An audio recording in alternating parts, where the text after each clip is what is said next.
नमस्कार. मी प्राध्यापक राजेंद्र चव्हाण. गेल्या 12 वर्षांपासून शिक्षक, सूत्रसंचालक आणि वक्ता म्हणून काम करतोय. गुगळगाव, तालुका उमरगा, जिल्हा धाराशिवचा रहिवासी आहे. आज आपल्याशी लोकशाहीची मूलतत्व या विषयाच्या अनुषंगानं संवाद साधत्व आहे. चला संविधान समजून घेऊया, भारताचे विवेकी नागरिक होऊया. जागर संविधानाचा.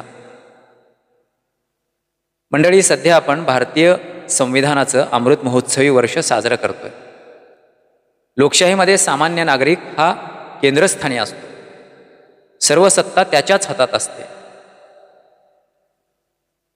संविधानाचं वर्णन करत असताना विल ऑफ पीपल असं म्हटलं जातं आणि म्हणूनच या नागरिकांना संविधानाचा परिचय होणं हे फार महत्त्वाचं आहे.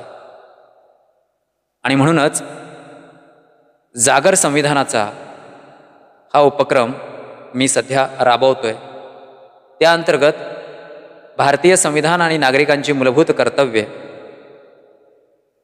मूलभूत अधिकार आणि कायद्याचं राज्य, आम्ही भारताचे लोक, संविधानिक नैतिकता, भारतीय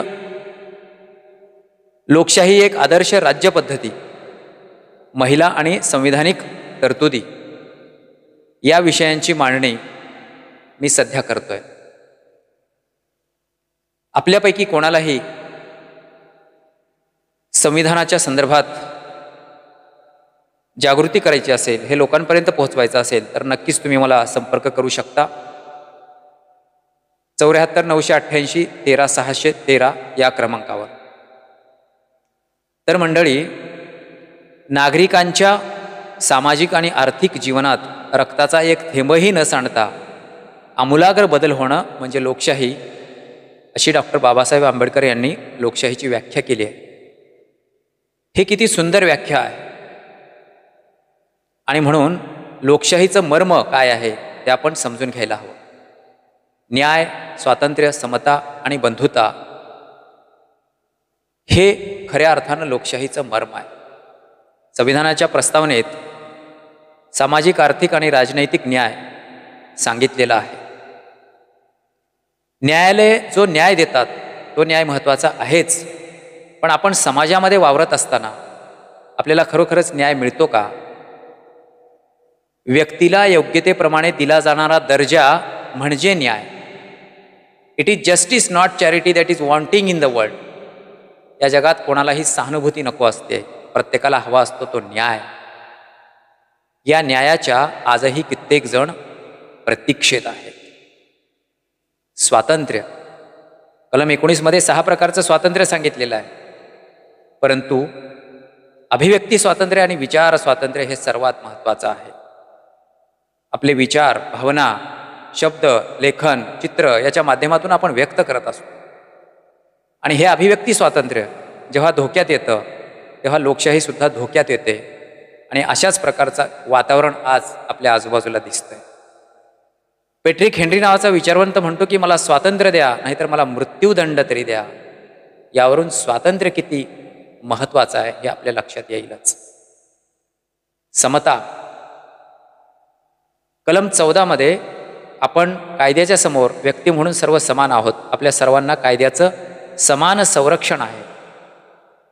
दर्जाची आणि संधीची समानता प्रत्येकाला मिळावी अशी अपेक्षा आहे. पण हे उद्दिष्ट आपण गाठू शकलोय का, याचा आपण विचार करायला हवा. बंधुता म्हणजेच मानवता. बंधुप्रेम हाच समाज जीवनाचा पाया आहे. आणि याच संकल्पनेत सहिष्णुता हे देखील अभिप्रेत आहे. दुसऱ्याचं वेगळं मत, भिन्न विचार ऐकून घेणं आणि त्याचा आदर करणं हे लोकशाहीमध्ये खूप महत्त्वाचं असतं. आणि लोकशाही पुढे नेण्याचं काम, लोकशाही जगवण्याचं काम केवळ जागरूक नागरिकच करू शकतात. आणि म्हणूनच आपण सर्वांनी आता जागरूक होणं फार आवश्यक आहे.